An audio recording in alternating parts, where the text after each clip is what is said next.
Good morning, Atlanta. How are my Disney nerds doing today? We doing all right?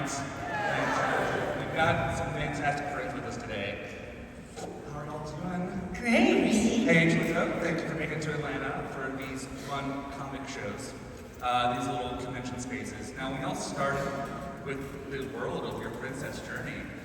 These conventions were honestly not as popular as like Treks and Star Wars and things like that. So obviously, like you never imagined that like this way to connect with the fans would be what it is now. So what has that been for you and like your inner child inside for the experience to be able to see these children and still have these conversations with you? Oh, it's wonderful. I love hearing the stories and how they related to the movie and people that love the character, of course. And I'm fangirling here too with a lot of the celebrities. So, but we love it. It's great. I got Linda and Jody on board. I was the first one with my agent, first actor. He had sports stars. He decided to branch out, and now he's got all the princesses, pretty much.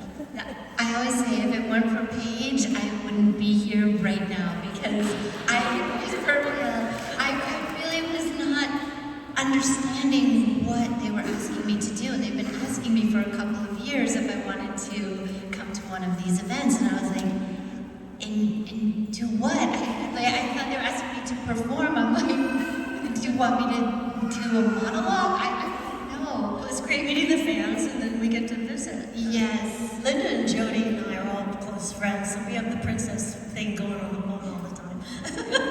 Chat. We have a text thread, a princess text thread. You have like a name for the group chat? Do you have a squad name at this point? No? We don't. We should do that. That's a great idea. We'll take suggestions. Fantastic. Well, it's one thing, obviously we're all fans of movies and things like that, but we want to talk about some more individual pieces of things that you work on. So we're going to start with you talking about your watercolor art and things like that. You have gone from being just a voice for a princess, Yes. but creating these fantastic works of art. Thank you. I know that you started doing the watercolors kind of like as a necessity, right? It was a survival thing and you've grown those skills. How has that evolved in your journey with Disney and things like that? Well, actually, the watercolor started when I was in acting class at 9 years old, and my teacher used to pick on me all the time. And so I finally started bringing her a watercolor a week, and she was less abrasive with me. So I've been painting my whole life, and then when I came to New York, I would sell the paintings on the street and help pay the rent and all of that. Gotcha. Especially in that city, you gotta do what you gotta do. Oh, I did that. I cleaned apartments, and then I got smart, and I got all my fellow actor friends to clean, and I managed them. so that was kind of cool.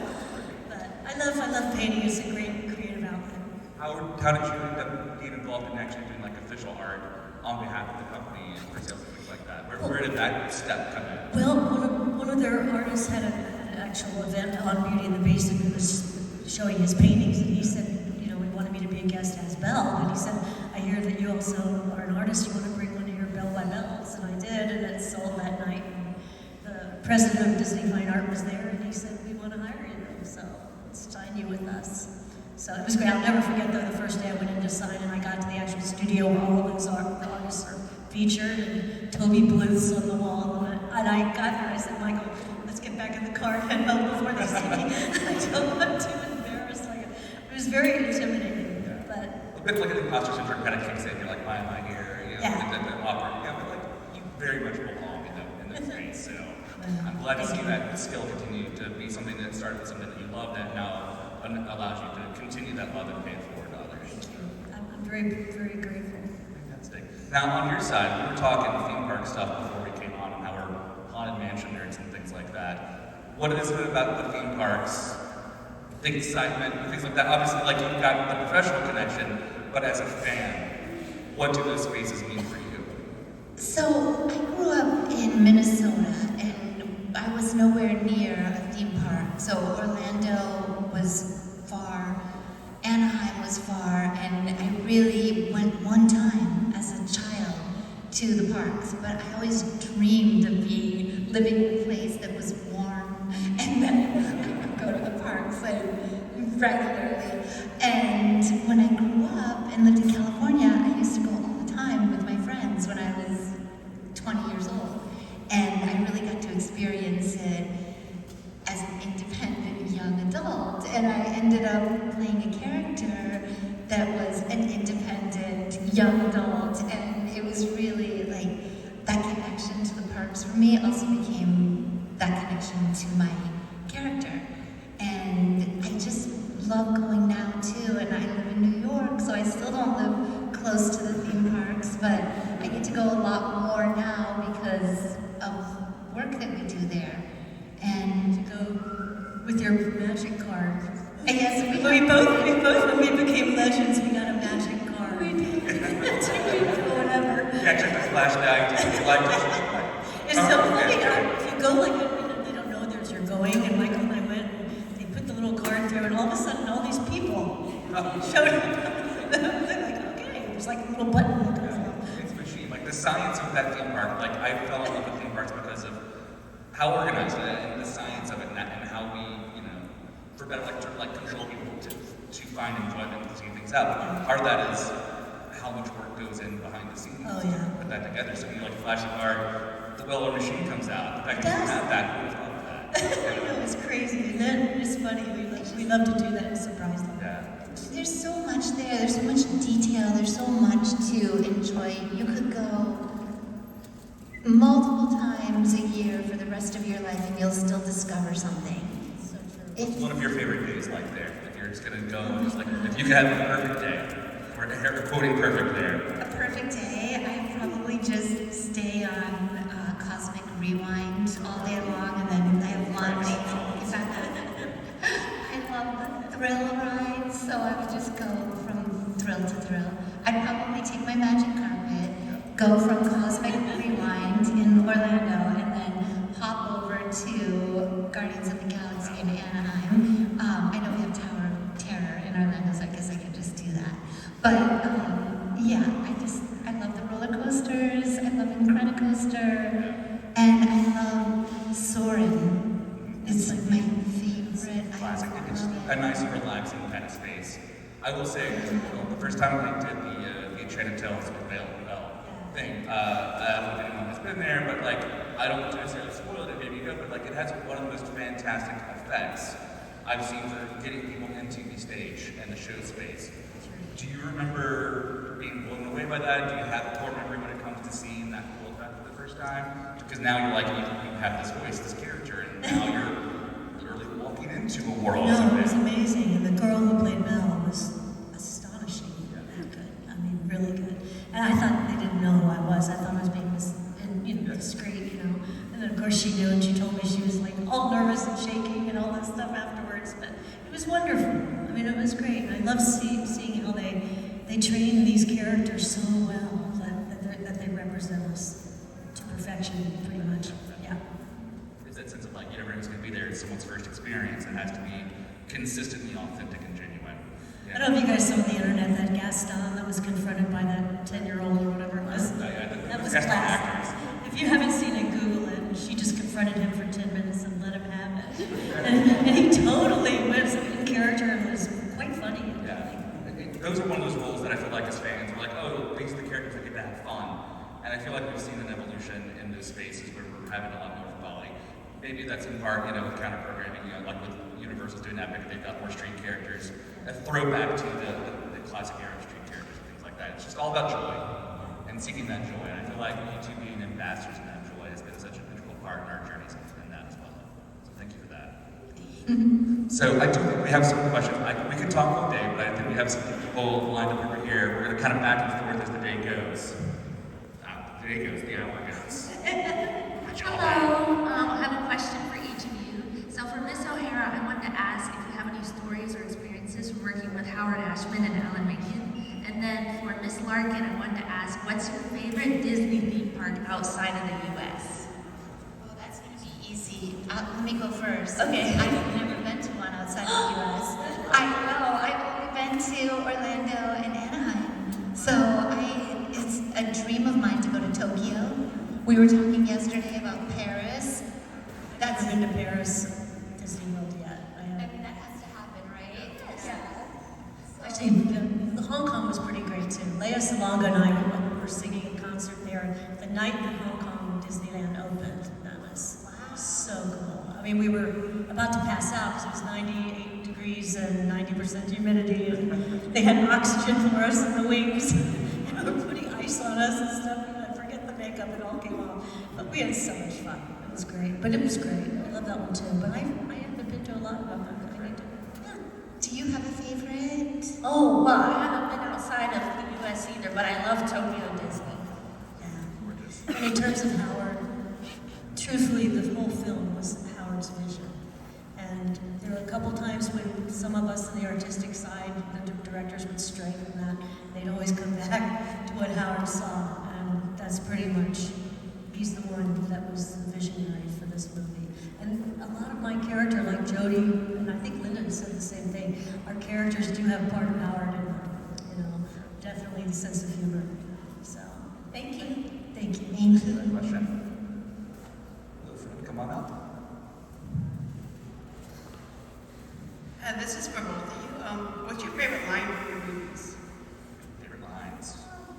What's your favorite line of the day? What resonates with you with your favorite lines for your characters? I have a wonderful line in the movie that I think maybe goes unnoticed when we're doing quotes on pops and things like that. But the line after the magic carpet ride, Jasmin says, "It's all so magical." And that, for me, is the experience of doing this project and seeing the movie, and that's just the line that resonates with me the most from the film. Gaston, you're positively primeval. I watched one of my favorites too.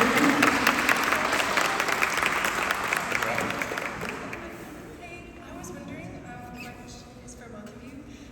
By your roles being so impactful for like so many people for so many generations, has there been a specific interaction with a fan that has like stuck out to you to show you just how impactful like your role has been? It's specific interactions.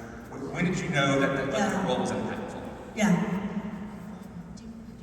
I mean, I can speak generally to that we share so many personal stories with people, particularly at these events, and I think that that's the biggest gift of doing these events, to hear from people who've grown up with these movies, who've shared it with a loved one, who have experiences of empowerment, of breakthroughs, all the different stories that we hear stay with us and really mean something to us. You are never wasting our time. We want to hear it. We love these stories. It's why we're here. It's absolutely true. I had a fan say to me once, and that story was opening night of Pocahontas in Central Park. And we were singing with the symphony, and I came out to sing. I was a nervous wreck. And I go through off and on through stage fright. I was actually in Les Mis on Broadway at the time. But you get out, there's 100,000 people out there, and I hadn't been singing any of the Belle stuff for a while. I was, belting Fontaine every night. But I was nervous when I came out, and I started to sing, "Little town is a quiet village," and this little girl ran to the foot of the stage, "Belle!" like this. And I just looked at her little face, and she was like this little guardian angel, and I just sang to her, and I was like, okay, I got this. That was a really cool moment, and luckily the security people understood it. It was good. I got to meet her after the show too. Do you have a story that was or a moment that was impactful for you in these films? It's just really nice like growing up with them. Belle and Jasmin were both like some of my favorite Disney princesses. Just someone to like look up to and someone to just like inspire me to be like the person that I am. Thank you. Thank you. Thank you so much. I want to expand on that a little bit before we get to the next question. Thank you for your patience. We talked about like these moments and things like that in the theater background. When you're recording these, it's a very isolated space. Now back then, like we were doing cast recordings, everybody's in the room together. Obviously, those times have changed, but I do think having a room together really brought something genuine and things like that. So like in that space, you still had that element, like, oh, we're working on something fun and meaningful, but like, was there a moment where you're just like, okay, now it's in the real world, It's like, true. you kind of get stuck in that bubble, like feeling these moments outside of the bubble was a very real thing with that story. Oh yeah, absolutely. And actually, I was the one that caused the trouble by asking to record with Robbie. Yeah. And they'd never done that before, and they knew it was much more expensive and time-consuming. So they let us do it. So Robbie and I were together all the time, and Richard White and I are old friends who play Gaston. I mean, we went to Egypt together with the opera. I mean, we well, known Richard forever.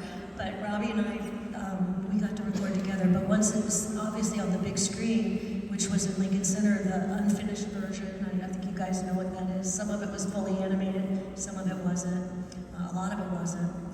But it was really scary because we had no idea, no one had ever done that before with the New York critics. And we know very well the New York critics. I thought Don Hall was going to have a heart attack that night. I really did. He was sweating profusely.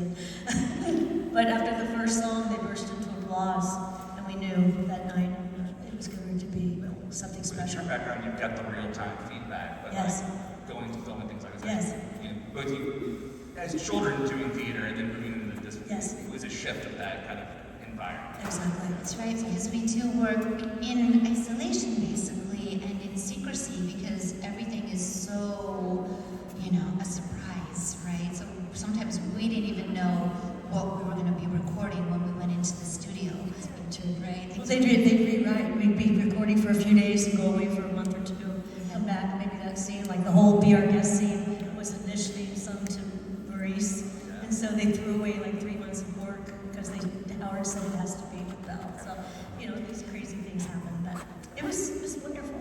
Yeah. Moments. All right, Fred, thank you for your kind explanations. My question is for Linda.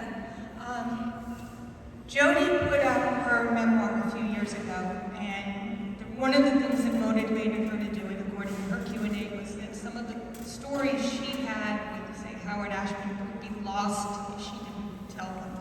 And I was wondering if you had anything that you would write a memoir to tell us your story from Minnesota to Broadway to Disney Princess to Disney Legend, to share those stories that you have that no one else can tell. So, to understand the question, you're saying what story for me would be lost if I didn't tell it? I'm wondering if you are planning to write your memoir for the same reason that Jodie wrote them. Share. Do you have it in the works? Thank you for clarifying that. I have been approached about it. It is something that I would consider. It's something that probably 10 years ago I would have not been interested in doing, but the experience of being at these events, being at Comic-Cons, really sharing my story personally with people has made me more open to sharing my story in a broader way. I still have to think about it. Maybe I'm just not quite there yet, but There's a lot of people that don't get to the fan conventions that would love to get to know you better. well, thank And you. if you do have She has a stories- lot of fun stories, trust me. She does. You do? I entertain the girls. Yes, she does. So thank you for the question. Thank you for that. And also, friends, don't forget if you have other questions, see my friends over there, and they'll check your question and come on in. Hello, friend. This is for Paige. You're a prolific theater actress and voice actress. Which do you prefer doing? Theater or voice acting? Do you have a preference? To me, it's all the same. It's just creating a character. I've been doing theater since my whole life, and I pretty much stopped a few years ago, just focusing on the painting, and it's not a big secret that I've been dealing with stage fright again, and so I've kind of like walked away from it. But now Disney's kind of luring me back a little bit. I'll be performing with a couple of the princesses soon. I'm not allowed to talk about it yet, so I'm getting my voice, trying to get my voice back in shape and all of that. But creating this movie was totally an amazing experience, a life-changing one. And but my theater stuff, that's why I wish we could record all the shows on Broadway, because there's so many of those performances are lost from the old days. They're all in the moment. They Yeah. happen and they're never seen again. But now they're starting to put some of them out on, yeah, which is great. We should have done that 25 years ago, but no, I love them both equally. I really do. Thank you for that. Of course. And I want to expand on that a little bit here as well, because one of the conversations that I've loved throughout the years of working with artists such as yourselves is that the differentiation between actor and voice acting, things like that. It's all acting. It's still performance and things like that. With that in mind, though, acknowledging that it's not just the same umbrella, it is essentially a branch of the same tree. both of you having these stage backgrounds, were there specific skills that you felt led you into finding the comfort in the studio recordings versus live performance? Well, this is Howard and the directors, you know, I came in the first day, started to record, they said, Ethel Merman, we don't want Ethel Merman. I don't know what I was doing, I was nervous, my voice went up high, I was loud, I was like going to the back balcony, you know. We were trained in theater, you know, I did shows at Carnegie Hall with no mics, you know, so that's a whole different set of tools, but it was really about taking everything that's real about my character and making it smaller. So, Robbie, of course, helped with that a lot, because Robbie's a great film actor, so. Yeah, I would say that it is all acting, but there are different techniques that you need to apply to the different things that you're doing. So when you're on stage, you need to project. If you do that when the microphone is right here, you're gonna hurt people. So, you know, it's stuff that we have certain letters, like if I say pop into this microphone, I have to hold the microphone back because it will explode back at me. So there are things that you just learn Certain as you're techniques, doing it, yeah. certain techniques that I think some of it we know intuitively, and then some of it we know by doing it. I appreciate that. Thank you. Thank you, friend. How's everyone doing? Great, thank you. How are you? Good. This is a question only for the ladies. If you could only have one superpower as a princess, what would it be? Get one superpower as a princess. What would be your princess superpower, ladies? Oh my God, that is the hardest question. Because there's so many superpowers I want. Pick more than one then. Get in there. Start with a couple and we'll weave it into one. I'll pick one. I would like the superpower of healing. All healing. The kindness. I think you can't top that one, you know. But I can say silly ones that I love. I'd love to be able to fly. Because in my whole life I dream of flying like Peter Pan in my dreams all the time. So that would be fun. But the healing one is the real Breathing one. underwater. Oh yeah, that would be kind of cool. I like that. Breathe up and fly. Thank you so much for that question, Brad. Thank you.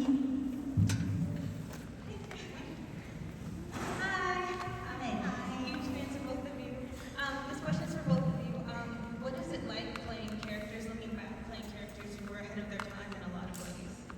That were ahead of their time. Yes, that question came up this weekend because we were talking about the live action Aladdin in 2019, and at the time, I remember a journalist asking me about what I thought about this, new Jasmin and how empowered she was, and I was like, if you go back and watch the 1992 Jasmine, she already was that. They already wrote this princess for 2019, right? And luckily and happily, they gave her own song. They really expanded on that character that was already established, but it was already there.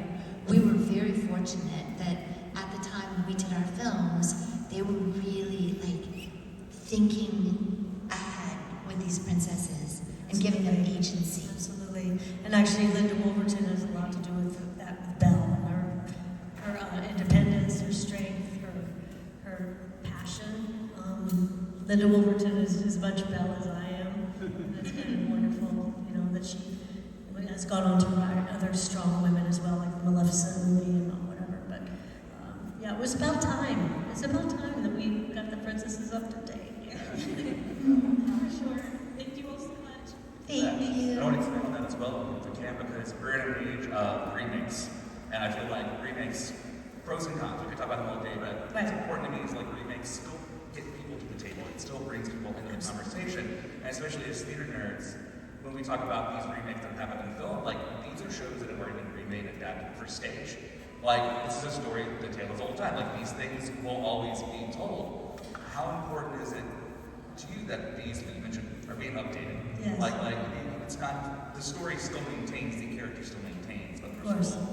bringing in a younger audience. How important is that for the both of you? Well, it's very important because it brings in people that have never even seen our films that go back and say, okay, I've had people say we saw Beauty and the Beast, you know, with the live action, and we went back to see yours, and we really loved it. You know, so it's good for everybody. And I thought the Beauty and the Beast, the live action, was really well done.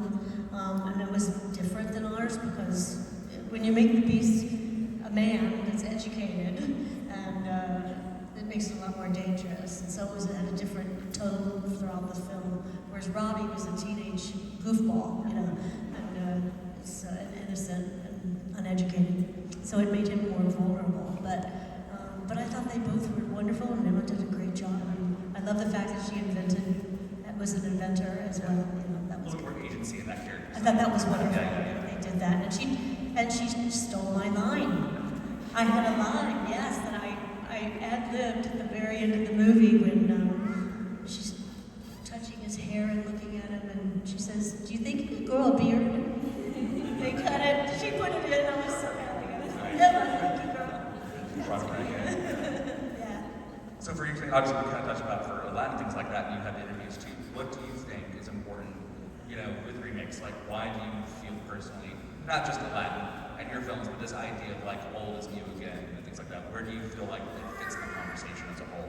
Well, these stories have been told, you know, for centuries, right? So they're classic. They're stories of, you know, morality, really, and ethics, and they really challenge us as human beings to think about kind of big questions. And they do it in a way that we don't even notice it's happening, but that is something that storytelling teaches us. It teaches us how to be in community with each other and how to experience different people and different challenges in life. And I think that retelling these stories brings what we did to a fresh audience, and they can put it in the context of today, or put it on stage, or put it in a live action film, but we're still telling the same story for everyone. Thank you. And thank you for your patience, Rick. Hello. I love both Beauty and the Beast and Aladdin so much. Actually, for my senior marching band show in high school, the theme was Aladdin, so that was really cool. Like, we had a giant genie, and we had these tents that we pushed around, and it was so cool. But my question is, like, I know there was probably a lot of things that were, you know, cut from the films, you know, with deleted scenes. Was there any of those for either of your movies that you wished had made it into the film? Something that was cut, that was gone. Do you wish we made it back Human in? Again. The song Human Again, which they did the one version of it, but it was the second release. That was Howard's favorite song, Human Again.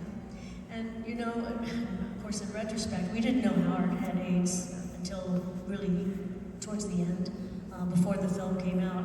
And in retrospect, you see all of his notes and stuff, he totally identified with the Beast as his humanity was being taken away from him.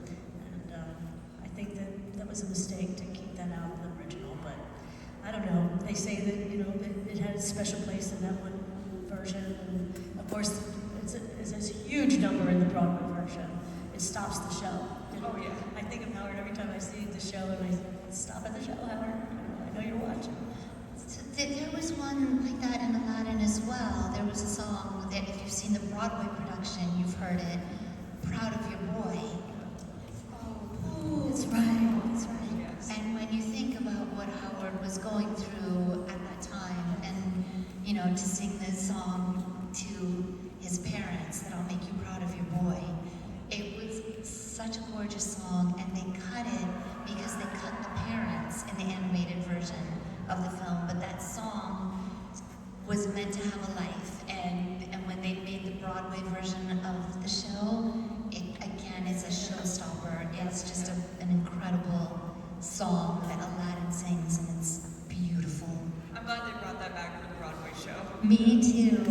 So thank y'all so much. Thank you. Thank you. I want to expand as a Broadway theater nerd as well. I've done a few trips to Broadway, carrying balloons in the parade and things like that. It's a whole culture into itself. You both ended up there, and like, as I look into the history of each of you independently, I do realize there's a lot of synergy in trajectories and paths and things like that. You both entered New York at a young age. Now you're still in the city, right? Like you're I'm back. still in New York City. Yeah. So for your case, when you go back to visit, are you still connecting in the way that like that brought you there initially, or is it a new city for you again? For you, It's very emotional when I go back. I was 17 when I went there, and I was pretty much just fearless at that time. In retrospect, I was crazy, but there's no way I wasn't going to go. But I was very fortunate. I have a fast story that I don't think I've told before. Before I went to New York, I sent out cassette tapes of me singing 4 songs to different managers and got in the hands of a guy named David Brown who owned Brownie's Restaurant. And I don't know how he got it. He managed some people on the side for fun or whatever. Long story short, I get a call from him, and he said, I want you to meet Danny Kaye. So Danny Kaye and Gwen Verdon, I met them at lunch, had lunch with them, and Danny Kaye said, I'm going to set you up an audition for William Morris. So I literally thought it would be like the secretary or somebody there. But all 5 of the main agents were there, and I had to perform for 30 minutes. So I had Dennis there, and I sang all these songs, and they signed me that day. But I wasn't meant to stay at William Morris. But Danny Kaye got me that break. It was Lou Rosen, who was one of the agents there that went out on his own and opened up his own agency, and he brought me with him, along with he discovered Dustin Hoffman at the same time. I was like, I'm in good company. That was a kind of a cool way to get started. You mentioned, as someone who also has anxiety and struggle on stage, right? These little moments are kind of great for that, for inspiration. But in that moment, to be surprised with that, I know. Like you're like, well, you gotta push through. That sounds crushing. To hear you tell that story now, or do you feel like you've kind of processed? I think I aged 10 years in those that 30 moment. minutes. By the way, for 30 minutes, everyone. I mean, I want to go back in time and meet that 17-year-old girl who had left the city by herself, stand up in front of all of those legends and just put it out there. It's incredible. Singing was my life passion. It was Yeah. my life passion. And when things were rough at home, I'd go up in my treehouse and I'd sing up there, and by myself, whatever.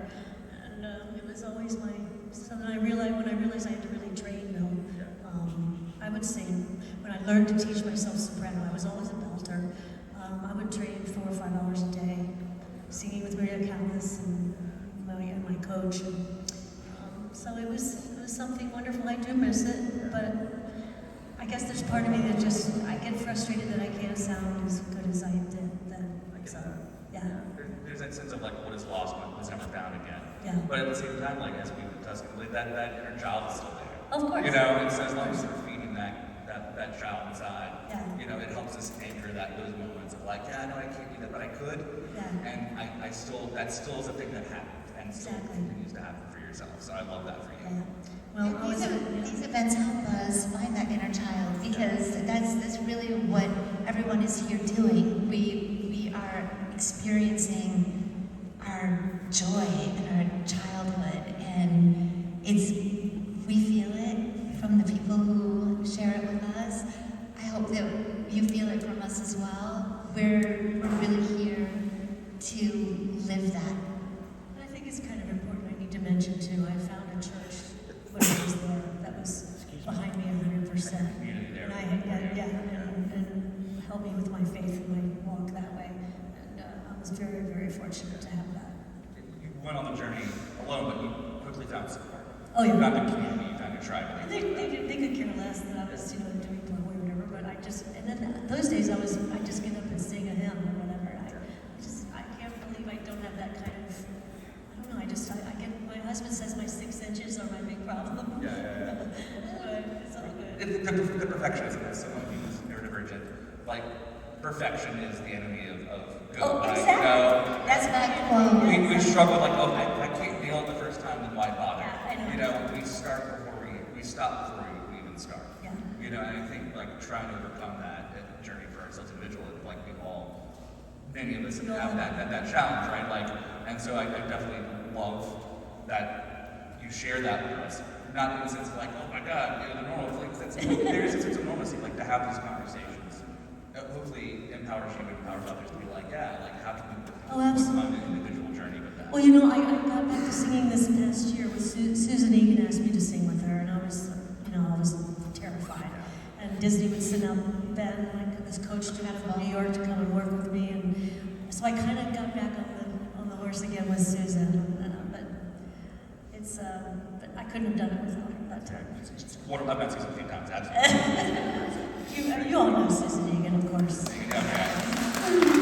She's like, I love her. She's like my little sister. I mean, we're so much alike in so many ways, and I love the way she played Belle. So it was really surreal though when I saw her play Belle with my husband as the Beast. That was really cool. Yes, in LA. It was like, oh my gosh, it was amazing. Beautiful moment out of that. So I want to kind of come back to you in this regard too, because was there a specific, obviously, like by the time both of you kind of started in the Disney journey, Disney obviously has been, like you already had the golden era, the silver era, and then you two kind of helped be a part of the productions that heralded the Renaissance era, as it's called, things like that. Obviously, we know that that's impactful. When you were starting it, you were aware of the impact of Disney. You knew what could have been. But was there a specific product, movie, TV shows, they were producing a bunch of things, that you're like, oh wow, even at the young age when you got started in, that was impactful for you, versus like, oh no, this isn't just a role, it's a Disney role. Was there a moment that kind of connected you to the Disney family before you became a part of it? Well, as a child, I was obsessed with my read-along storybooks and the classic stories, Cinderella, Snow White, Sleeping Beauty. Those were my princesses that I grew up with. They were already, past princesses when I was a child, but Disney hadn't made a feature animation film all through the 70s at least. Yeah, it was a really long time. Animation was dead. Yes. So they brought it back when, I was already a teenager by the time Little Mermaid came out. And I really didn't know that this was going to be feature animation the way that Snow White, Sleeping Beauty, and Cinderella were to me. I thought maybe The Little Mermaid was a unique one-off. Beauty and the Beast hadn't come out yet. We didn't know much about it. It was a pretty big secret. And we had started working on Aladdin, and I thought maybe it was a little kids VHS that we were making. I didn't know what it was until I was probably a year into the process of recording it. So they didn't share a lot with us back then, and they were intentionally keeping a lot of things, secret. There's a lot of obfuscation by design for protecting the property. And protecting the property and making it, surprise for everyone. Well, it was Julie Andrews that got me.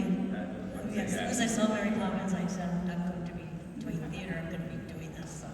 And I got to spend the weekend in the park with her one time.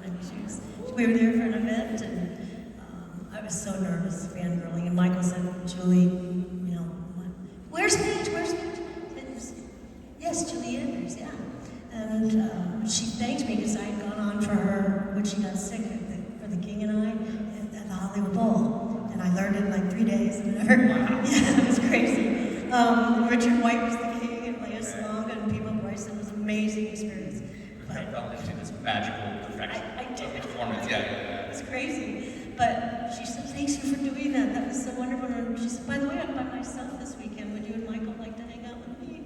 And I'm like, yes, ma'am. Oh my God. Total admiration for that woman. It's really of her and watching The Wizard of Oz and Judy Garland that made me determined. Because you got a full circle moment to you with Judy Garland, if I remember correctly. Yeah. I'm sure it's a story you've told. You feel comfortable diving into that history a little bit more?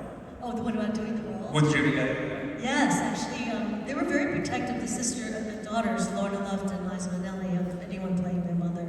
And I was doing Crazy Menopause, the musical in Vegas, and this young man just came up and said, I've written this for you to play Judy. And I said, I don't know, they have to approve me and all this. I've already done it. Lorna and Liza say they want me to do it. so I took a little break from the musical, and it was great to do it. It was 3 hours long, way too long. A lot of original music as well as her music. And it was exhausting, but I am so glad I did that. Of course, my husband came, and he hadn't seen me in a couple of weeks, and I was down to 99 pounds. And he said, will you eat? Eat? And I was like, I'm taking you home, whatever. But it's exhausting to play Judy. I mean, that was, but I'm glad I did it. But there's only one Judy. You got to wear the shoes in a sense. Like Exactly. you got to wear her shoes. Yes. But you embodied her as a character, but she is still very much who she Oh, yeah. was, and that was the tribute that you're paying her. Yeah, I just was hoping I had moments that she'd be happy with. Yeah. Especially with the type of family is. Legacy's a funny thing like that, especially when you're doing family, the properties and things.